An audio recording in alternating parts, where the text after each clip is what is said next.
नमस्कार विद्यार्थी मित्र हो.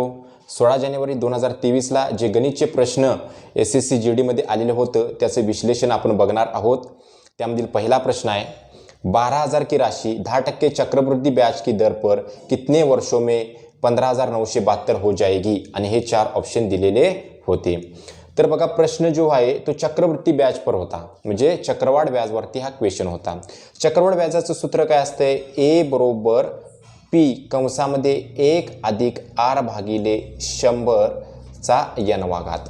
आता तुम्हाला काय म्हटलंय की दर पर कितने वर्षों में, म्हणजे काय काढायचे? n ची किंमत काढायची आहे. बरोबर आहे का नाही? 12,000 ची राशी म्हणजे मुद्दल किती आहे? 12,000 रुपये आहे आणि अमाऊंट किती झाली आहे? 15,972 झालेली आहे. म्हणजे ए च्या ठिकाणी 15,972 घ्या बरोबर 12,000. आता कंसामध्ये बघा काय करतोय 1 अधिक R ची किंमत किती दिल्या? किती टक्के दर आहे? 10% दर आहे भागिले 100 चा n घात. इथं तुम्ही कंसामध्ये डायरेक्ट करू शकता. 100 1 100, 100 अधिक 10 110 भागिले 100. मी डायरेक्ट इथं लिहितो 110 भागिले 100 लिहितो. परत आणि बघा इथं शून्यला शून्य तुम्ही घालवू शकताय. मग आता काय करतोय बघा 15,972 भागिले किती करतोय? 12,000. आता हे भागिले का केलं? कारण 12,000 इकडे गुणुले आहे, इकडे येऊन ते बरोबर चिन्हाच्या भागिले झालं बरोबर 11/10 आणि ह्याचा काय बघा लक्षात ठेवायचं n घात बरोबर. आता काय करतोय बघा हे न म्हणजे छेदाला आणि अंशाला मी 12 ने भागतो. 12 एके 12 म्हणजे काय बघा खाली आलं 1000. 12 एके 12 उरलं किती बघा 3. 12 त्रिक 36 उरलं किती बघा लक्षात ठेवायचं 3. 12 त्रिक 36 उरला किती 1 आणि 12 एके 12 म्हणजेच किती आलं? इथं लिहितो बघा 1331 भागिले 1000 बरोबर 11/10 चा कितवा घात? n घात. मला सांगा 1331 हे तुम्हाला पाठ पाहिजे. कुणाचा तरी तो घन आहे, तो कुणाचा घन 11चा घन आणि ह्यो कुणाचा घन 10चा घन, म्हणजे आपण इथं असं लिहू शकतो 11/10 चा बघा लक्षात ठेवायचं हे घन बरोबर काय बघा 11/10 चा काय बघा लक्षात ठेवायचं n घात. जर बघायला गेलं तर इथं काय आहे? पाया समान आहे तर घातांक तुम्ही बरोबर करू शकताय, म्हणून n ची किंमत तुम्ही 3 लिहू शकता डायरेक्ट. n ची किंमत किती आली? तर 3 आली. कारण का इथं बघा इथं 11/10 आहे आणि इथं सुद्धा 11/10 आहे, तर हे आणि हे बरोबर करू शकताय. समजलं? अशा पद्धतीनं सोपा प्रश्न आलेला होता SSC GD ला हा. त्यानंतरचा प्रश्न बघा यदि आयत की लंबाई को 20% की वृद्धि कर दी जाए और चौड़ाई को 10% की कम कर दिया जाए तो क्षेत्रफल में कितने प्रतिशत की वृद्धि या कमी होगी? आणि हे चार ऑप्शन दिलेले आहेत. काय म्हटले? आयताची जी लांबी आहे ती 20% वृद्धी म्हणजे वाढ, वृद्धी म्हणजे काय? वाढ केलेली आहे की जाए और चौड़ाई को 10% कम म्हणजे कमी केलेली आहे. तो क्षेत्रफल में कितने प्रतिशत की वृद्धि होईल काय कमी होईल ते सांगायचं आहे. बघा ज्यावेळी अशा पद्धतीचं गणित येते त्यावेळी ते सोडवायचं कसं? त्याला एक ट्रिक आहे. ती ट्रिक लक्षात घ्या. काय असते? x अधिक वजा y आणि अधिक वजा xy भागिले 100. xy म्हणजे x आणि y चा गुणाकार. कसं बघा आता x म्हणजे बघा पहिली गोष्ट लांबी किती 20% ची वृद्धी वाढ जर म्हटलं तर ती काय घ्यायची? अधिक घ्यायची. म्हणजे बघा लक्षात ठेवायचं x च्या जागी 20 घेतलं. आता 20 अधिक का घेतलं? कारण वाढ झाली म्हणून. त्यानंतर काय म्हटलंय? चौड़ाई को 10% कम आणि जे कमी होते ते वजा घ्यायचं. वजा काय करायचं? 10 घ्यायचं. त्यानंतर इथं काय बघा लक्षात ठेवायचं अधिकचं चिन्ह देतोय. x ची व्हॅल्यू काय आहे? 20 आहे आणि y ची व्हॅल्यू काय? वजा 10 आहे. बरोबर आहे की नाही? वजा 10 कारण जे कमी करतोय त्याला वजा घ्यायचं भागिले काय करायचं? 100. बघा त्यानंतर मी काय करतोय मग 20 वजा 10. आता मला सांगा 20 गुणुले 10 किती येणार? खरं ही कसलं 10 आहे? वजा 10 आहे म्हणजे वजा 200 येणार भागिले किती येणार? 100 येणार. हे शून्य वरचं निघून गेलं. उरलं किती बघा 20तनं 10 गेलं उरतंय किती? तर 10 उरते. 10 वजा हे 2 म्हणजे बघा 8%. कसलं? धन 8% म्हणजे 8%ची वाढ. जर वजा 8% आला असतं तर काय म्हणायचं? वजा 8% आला असतं तर 8%ची कमी. हे धन 8% आले म्हणजे पर्याय क्रमांक C हा याचा बरोबर उत्तर आहे. हे गणित तुम्हाला समजलं असेल. अतिशय सिंपल कसं सोडवलंय आणि ही ट्रिक सुद्धा लक्षात ठेवा. त्यानंतरचा प्रश्न बघा. हा प्रश्न आलेला होता. काय दिलेला आहे? 256 गुणिले 256 वजा 144 गुणिले 144 आणि छेदाला दिलं 112. ह्याची किंमत काय होईल? आणि हे चार ऑप्शन दिलेलं आहे. तर हे या पद्धतीचं गणित बघा हे गुणाकार करत बसायचा नाही. तर 256 गुणिले 256 म्हणजे ह्याचा वर्ग. 256 चा काय आहे? हा वर्ग आहे वजा 144चा काय बघा लक्षात ठेवायचं वर्ग आहे भागिले काय बघा लक्षात ठेवायचं 112.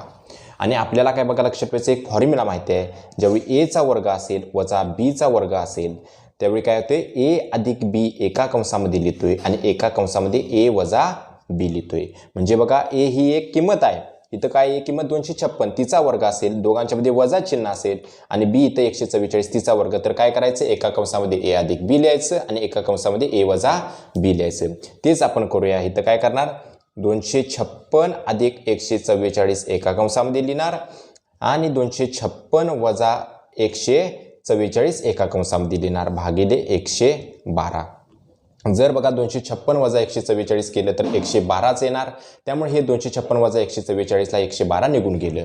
का घालवलं? कारण 256 मधनं ज्यावेळी 144 येते त्यावेळी 112 राहते आणि 112ला 112 निघून गेलं. आता फक्त राहिलं हे 256 अधिक 144 किती होणार? तर याचं उत्तर बरोबर ऑप्शन क्रमांक ए 400 करून बघा. तर याचं उत्तर येते 400. असा एक सोपा प्रश्न आलेला होता. कसा सोडवलाय तो बघा. ह्याच पद्धतीने हे गणित सोडवायचं. त्यानंतरचा प्रश्न बघा, 56 गेंदों को 3570 रुपये में बेचने पर 14 गेंदों के क्रय मूल्य के बराबर हानि होती है, एक गेंद का क्रय मूल्य कितना होगा? म्हणजे एका बॉलचं खरेदी किंमत किती असेल असं विचारले. क्रय मूल्य म्हणजे काय? खरेदी किंमत. आता काय म्हटले ते बघा. तर ह्या गणितामध्ये बघायला गेलं तर हानी होत आहे असा शब्द वापरला गेलेला आहे. काय वापरलेला आहे? हानी होत आहे असा शब्द वापरलेला आहे. ज्यावेळी हानी होत आहे असा शब्द वापरला जातील त्यावेळी मला सांगा लॉस बरोबर काय असते? लॉस बरोबर कॉस्ट प्राइस वजा काय असणार? Selling price. कॉस्ट प्राइस म्हणजेच काय बघा खरेदी किंमत आणि काय बघा सेलिंग प्राइस म्हणजेच काय बघा लक्षात ठेवायचं विक्री किंमत. म्हणजेच काय बघा लक्षात ठेवायचं लॉस काय असतोय? खरेदी किंमत वजा विक्री किंमत असतोय. कारण का खरेदी किंमत तुमची इथं जादा असणार कुणापेक्षा? विक्री किंमतीपेक्षा. खरेदी किंमत विक्री किंमतीपेक्षा जादा असणार त्यामुळेच तुम्हाला लॉस झालेला आहे. आता काय म्हणते बघा 56 गेंदों को 3570 रुपये में बेचने पर 14 गेंदों के क्रय मूल्य के बराबर हानि होती है. म्हणजे हानी केवढी झाल्या? 14 गेंदों के क्रय मूल्य म्हणजे 14 गेंदों के क्रय मूल्य कॉस्ट प्राइस 14 गेंदोंची 14 बॉलांची जेवढी खरेदी किंमत आहे ना तेवढी हानी झाली आहे. घेतलं 14 CP कळालं बरोबर. आता कॉस्ट प्राइस काय असणार? खरेदी कुणाची असणार? तर खरेदी कोण असणार? 56 ते बॉल खरेदी तरी केलं पाहिजेत म्हणजे 56 बॉलांची काय असणार? CP. 56 काय बघा लक्षात ठेवायचं असणार? CP. आणि मला विक्री कुणाची असणार? तर 56 बॉलांची काय असणार? विक्री. SP म्हणजे विक्री असणार. कळालं काय? आणि मला सांगा 56 बॉलांची विक्री किंमत तुम्हाला दिली आहे किती? 3570. म्हणजे तुम्ही ह्याच्या जागी 56 बॉलांच्या SPच्या जागी 3570 लिहू शकताय. आता मला सांगा एवढं फक्त सोडवायचं आहे. तुम्ही काय करूया आता बघा आपण काय करूया तर हे 3570 बरोबर चिन्हाच्या इकडे घेऊया आणि 14 CP बरोबर चिन्हाच्या त्या बाजूला. म्हणजे 3570 बरोबर काय होणार? 56 CP वजा 14 CP झालं. कळालं बरोबर. चिन्हाच्या हे जे आहे ना ह्या बाजूला टाकलं आणि हे ह्या बाजूला. मला सांगा 56 मधनं 14 गेलं, 6 मधनं 4 गेलं, 2 5 1 गेला 4 42 CP बरोबर 3570. मला CP म्हणजे खरेदी किंमत कॉस्ट प्राइस. मला CPची किंमत काढायची आहे, क्रय मूल्याची किंमत काढायची. तर काय करणार? CP बरोबर 3570 भागिले किती करणार? 42 करणार. एवढं करा. याला काय बघा लक्षात ठेवायचं ऑप्शन जरी नसलं तर हे बघा लक्षात ठेवायचं पर्याय सोडवा. बघा ह्याला 7 भाग जातोय. 7 सकम 42 7 5 35 1 0 510 भागिले काय बघा लक्षात ठेवायचं 6 करा किती 6 7 42 6 8 48 उरला किती 48 आणि 3 6 5 30 म्हणजे 85 रुपये ही एका बॉलची काय असणार? खरेदी किंमत असणार. 85 रुपये हे त्याचं बरोबर उत्तर आहे. हा प्रश्न SSC GDला आज आलेला आहे एवढं लक्षात ठेवा. त्यानंतरचा प्रश्न बघा काय क्वेश्चन आहे हा. 9 के पहिले 20 गुणकों का औसत ज्ञात कीजिए. म्हणजे 9च्या पाड्यामधलं पहिल्या 20 गुणकों का औसत ज्ञात कीजिए असं म्हटलं गेलेलं आहे आणि 4 ऑप्शन दिलेला आहे. म्हणजे काय 9चं पहिलं 20 गुणकों म्हणजे काय तर बघा 9 एके 9 9 दुनी 18 9 त्रिक 27 9 चौक 36 असं कसं किती त्याचं 20 गुणकों का तुम्हाला काय औसत काढायला सांगितले, ॲव्हरेज काढायला सांगितले. मग मला सांगा त्याचा 20वा जो गुणक असणार आहे तो किती असणार आहे 9चा. तर हे सिम्पली ह्या 9चा आणि 20चा काय करायचा, गुणाकार करायचा. किती, 9 दुनी 180 हा त्याचा 20वा. बघा ह्यो पहिला, हा दुसरा, तिसरा, चौथा असं ह्यो कितवा असणार आहे 20. त्याची औसत काढायला सांगितलेली आहे. 20वा कसा काढला, जे 9चं आणि 20चा गुणाकार केला 180. समजलं.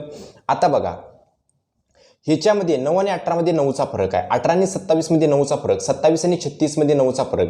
जर फरक समान असेल तर औसत काढायला एकदम सोपं असते. त्याला एक ट्रिक आहे बघा, लक्षात घ्या.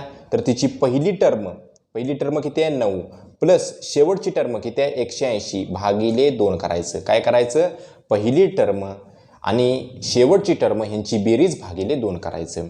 मग 9 अधिक 180 किती झालं, 189 भागिले 2 करा. बे के बे बेन, बघा 92 18, त्यानंतर बे चोक 8, त्यानंतर 1 उरला, बे पंचे 10, 94.5 हे त्याचं बरोबर उत्तर. ऑप्शन क्रमांक ए हे त्याचं बरोबर उत्तर. कसं काढलं ते कळालं. अतिशय सोपा असा प्रश्न SSC GDला विचारले जात आहेत. आणि जर हे तुम्हाला लेक्चर समजत असेल, कळत असेल तर तुम्ही बघा लेक्चरला लाईक करा. त्याच पद्धतीनं काय करा, तुम्ही जे चॅनेल आहे त्या चॅनेलला सबस्क्राईब करा. सबस्क्राईब केल्यामुळे काय होईल की नवनवीन जे व्हिडिओ आहेत ते तुम्हाला सर्वप्रथम येऊन मिळतील आणि त्याचा तुम्हाला फायदा होईल, एवढं लक्षात ठेवा. त्यानंतरचा प्रश्न बघा, यदि रोहन 3 घंटे में 162 किलोमीटर की दूरी तय करता है तो वह 5 घंटे में कितनी दूरी तय करेगा. बघा ह्याच्यामध्ये काहीच नाही या प्रश्नामध्ये. बघा विचार करण्याजोगं सुद्धा नाही. काय म्हटलंय, रोहन आहे 3 घंटे में केवढं जातोय 162 किलोमीटर. बघा लक्षात ठेवायचं 162 किलोमीटर जातोय, दूरी तय करता है तो 5 घंटे में, काय बघा लक्षात ठेवायचं 5 घंटे में केवढं बघा दूरी तय करेगा. याला आपण एक्स म्हणूया. कधी पण बघा घंटे असतील तर खाली म्हणजे तास असेल तर तासाच्या खाली तास घ्यायचं आणि किलोमीटर त्याच्या खाली किलोमीटर घ्यायचं. आता हे आपण माहितीच आहे की आपण त्रिकच गुणाकार म्हणजे 5 गुणुले 162 करा. 5 आणि 162चा गुणाकार भागिले किती करणार, 3 करणार. चला हे एक्सचं तुम्हाला उत्तर येणार. 3 एके 3, 3 पाचे 15 उरला 1, 3 चौक 12, 54 गुणुले 5, 4 पंचा 20, हाच्याला 2, 5 पाचा 25, 25 आणि 2 27, 270 किलोमीटर तो काय करणार, तेवढं अंतर गाठणार. हे त्याचं बरोबर उत्तर आहे. बघा ह्याच्यामध्ये विचार करण्याजोगं सुद्धा प्रश्न आहे. असा प्रश्न SSC GDला विचारला जात आहे. तर बघा विचार करा. त्यानंतरचा प्रश्न बघा, फक्त डाटा आहे. ह्या पद्धतीचा प्रश्न आलेला होता. अर्धगोलावरती प्रश्न आलेला होता, स्पेअर नाही. बघा लक्षात ठेवायचं हेमिस्फिअरवरती क्वेश्चन आलेला होता. कशावरती, हेमिस्फिअरवरती क्वेश्चन आलेला होता. अर्धगोल्यावरती क्वेश्चन आलेला होता. त्याची रेडियस 21 सेंटीमीटर दिलेली होती आणि त्याचं आयतन विचारलेलं होतं. त्याचं काय आयतन म्हणजे व्हॅल्यूम, आकारमान विचारलं गेलं होतं. तर ते आता आयतन आकारमान काढायचं कसं, जो अर्धगोला असतोय त्याचं आयतन काय असतंय, आयतन बरोबर त्याचं सूत्र काय, आयतन बरोबर 2/3 पाय आर चा घन, पाय आर घन एवढं लक्षात ठेवा. म्हणजे 2/3 पायची किंमत असते 22/7 आणि आरचा काय बघा तिसरा घात म्हणजे 21 गुणुले 21 गुणुले 21. हे बघा 7 त्रिक 21, ह्या 3ला हे 3 निघून गेलं. आता तुम्ही फक्त 22 दुनी 44 आणि 21 गुणुले 21 किती असते 441, ह्याचा गुणाकार करायचा होता. तर हे सिम्पली बघा 441 गुणुले 44 केलं तरी झालं.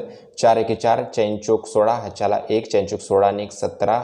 ओके बरोबर आहे ना, 17. परत आणि करतो बघा लक्षात ठेवायचं. 4 एके 4, 4 चौक 16, ह्याच्याला 1, 4 चौक 16 आणि 1 17 बरोबर आहे 0. 4 एके 4, 4 चौक 16, ह्याच्याला 1, 4 चौक 16 आणि 1 17 झालं. 17चे 4 10, काय बघा 7 आणि 6 किती 13, 14, ह्याच्याला 1 9 म्हणजे काय बघा 19,404, 19,404 सेंटीमीटर घन हे त्याचं बरोबर उत्तर होतं. हाच प्रश्न असाच आलेला होता.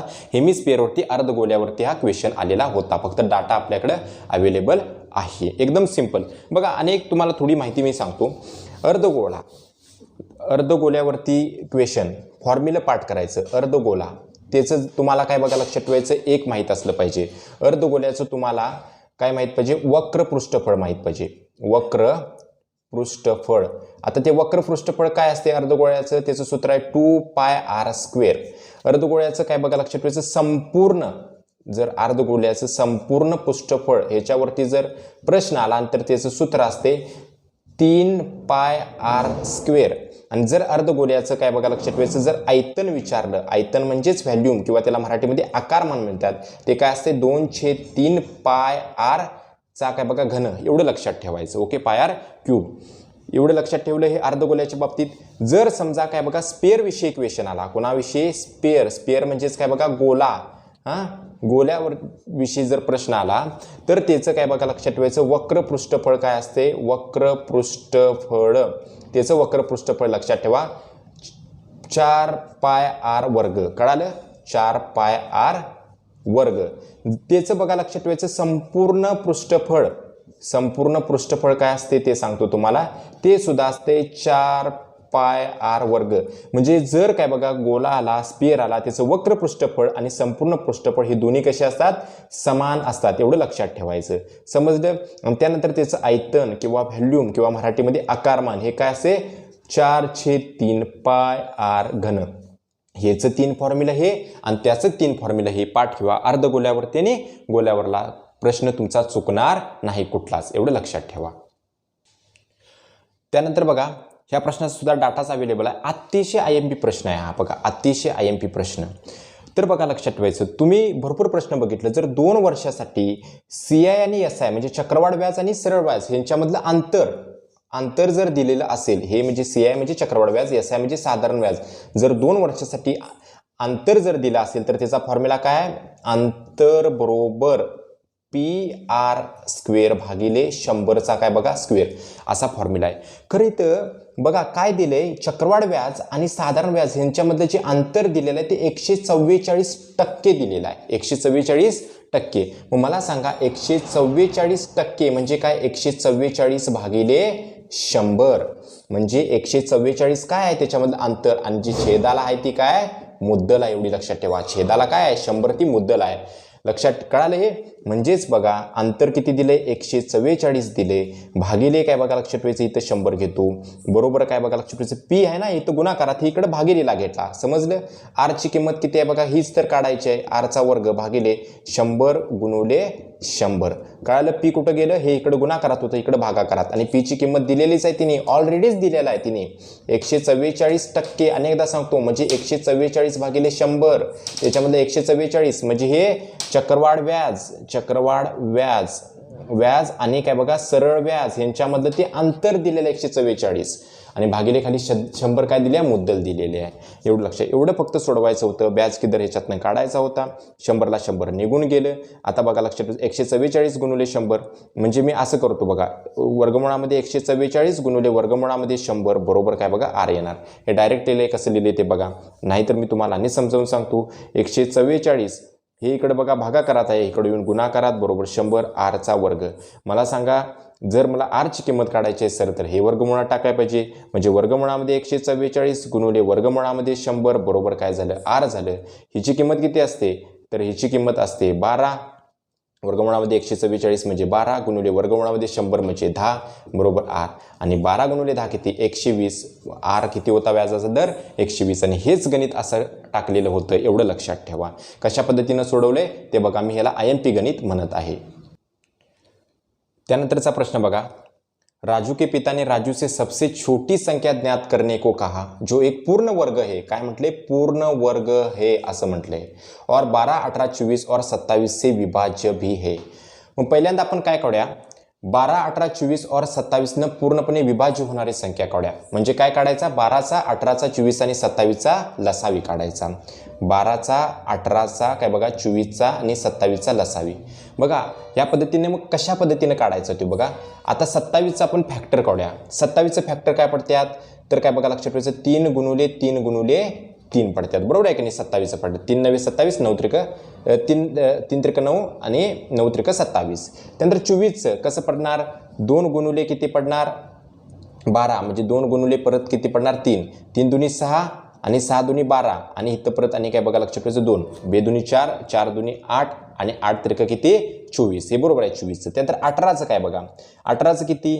2 गुणुले 3 गुणुले 3 म्हणजे 3 दुनी 6 आणि 6 त्रिक 18 बरोबर आहे. आणि 12चं फॅक्टर काय पडतात की बघा लक्षात ठेवायचं 2 गुणुले 6, 6 म्हणजे 2 गुणुले 3. आता बघा इथं सगळ्यात मोठी संख्या 27, तिचं फॅक्टर बघायचं 3 गुणुले 3 गुणुले 3. त्यानंतर यायचं 24कडं. बघा लक्षात ठेवायचं. आता 24कडं बघितल्यानंतर त्याच्यामध्ये 3 आहे तर 3 तो घ्यायची काय गरज 27मध्ये नाही. कारण बघा 3 कवा घ्यायचा? जर समजा इथं 3 इथं एकूण 3 किती आहेत? 3 आहेत. आणि ह्या 3 मध्ये काय बघा लक्षात ठेवायचं, समजा इथं 3 किती असते? 3 गुणुले 3 गुणुले 3 गुणुले 3. समजा इथं 24 असं आहे, 24चं समजा फॅक्टरमध्ये 3 गुणुले 3 4 वेळा असतं. आणि सगळ्यात मोठी संख्या कुठली? 27. त्याच्यामध्ये 3चं बघा 3 गुणुले 3 गुणुले 3 किती वेळा? 3 वेळा आहे. म्हणजे एक कमी आहे, तर इथं 3 तुम्ही घेऊ शकताय. कळालं काय? आता घ्यायची काय गरजच नाही, कारण इथं एकदा आहे.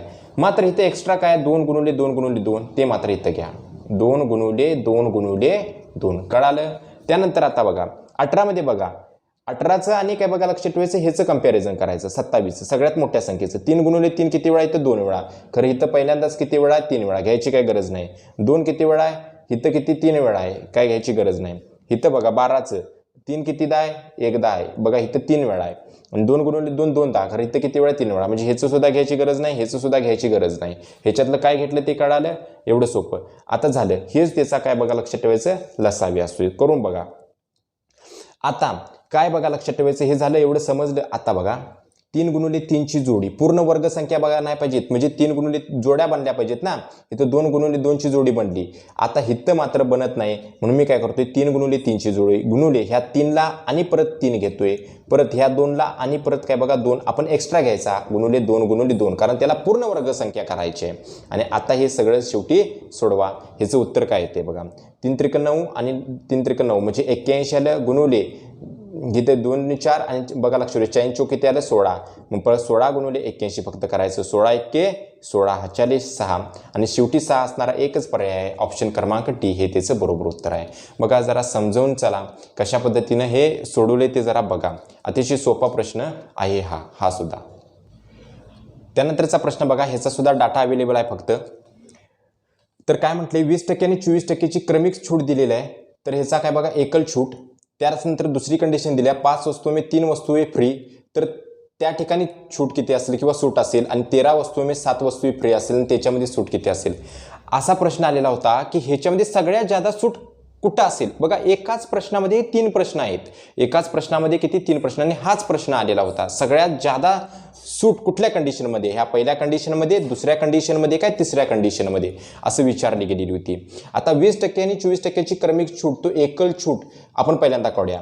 तर पहिली कंडिशन बघा, तर कसं काढणार, D1 म्हणजेच काय डिस्काउंट पहिला प्लस डिस्काउंट दुसरा वजा D1 गुणुले D2 भागिले 100 अशा सूत्रानं काढायचा. कळालं? D1 प्लस D2 वजा D1 गुणुले D2 भागिले 100. D1 म्हणजे डिस्काउंट किती पहिला दिलाय, 1 म्हणजे पहिला डिस्काउंट किती 20, अधिक दुसरा डिस्काउंट म्हणजे D2 किती दिलाय 24, त्यानंतर वजा बाकीचं चिन्ह D1 गुणुले D2 म्हणजे 20 गुणुले 24 भागिले किती 100. 20 अधिक 24 किती आले, 20 आणि 24 किती असते 44. आणि बघा लक्षात ठेवायचं, हे 20 एके 20, 20 5 100, 5 एके 5, 5 चोक 20, उरलं किती 4, 5 48 म्हणजे 4.8, आणि 44 मधून 4.8 गेले की किती उरणार, तर 39.2. म्हणजे ह्या कंडिशनमध्ये 39.2 सूट आली, कुठली पहिल्या कंडिशनमध्ये. त्यानंतर आता दुसरी कंडिशन आपण घेऊया. दुसऱ्या कंडिशनमध्ये काय म्हणतंय बघा, 5 वस्तुओं में 3 वस्तू फ्री दिलेल्या आहेत. एकूण वस्तू किती आहेत, 5 वस्तू में 3 वस्तू फ्री म्हणजे एकूण वस्तू 8 आहेत. त्या 8 मधल्या किती वस्तू फ्री दिल्यात, 3 सूट दिल्यात गुणुले 100 काढा. ह्याच्यामध्ये किती सूट येते बघा, कळालं का, एकूण वस्तू 5 आणि 3, एकूण 8 वस्तूमध्ये 3 वस्तू फ्री, तेच तर काढायचे. त्याच्यामध्ये सूट किती येणार, तर आपण काढूया. आता 3 भागिले 8 गुणिले 100 हे सुद्धा मी एकदा मागच्या माझ्या व्हिडिओमध्ये सांगितले. डायरेक्ट हे काय बघा 37.5% पाठ करून टाका. त्यानंतर पुढली कंडिशनमध्ये काय म्हटलं, इथं सोडवतोय 13 वस्तू 7 वस्तू फ्री, म्हणजे एकूण वस्तू किती आहेत 20 वस्तू, त्याच्यामधल्या 7 वस्तू किती फ्री, तर त्याच्यामध्ये सूट किती निघणार, 20 एके 20, 20 5 100, 5 7 35 म्हणजे किती आलं 35%. सगळ्यात जादा काय बघा सूट कशामध्ये, तर 39.2%. ह्यो पहिला पर्याय तुमचं, म्हणजे असं खाली पर्याय दिलेलं होतं, पहिला दुसरा तिसरा, तर पहिला पर्याय बरोबर याचं उत्तर होतं. बघा अशा पद्धतीनं म्हणजे एकाच गणितामध्ये किती तुमचं टाइम घेणार ते सुद्धा बघा लक्षात ठेवा. अशा पद्धतीनं जर लेक्चर आवडलं असेल तर तुम्ही पहिल्यांदा चॅनेलला सबस्क्राईब करा, जर कराय नसेल तर आत्ताच करा चॅनेलला सबस्क्राईब. त्याच पद्धतीनं जर व्हिडिओ आवडला तर त्याला लाईक सुद्धा करा आणि मित्रांना शेअर सुद्धा करा.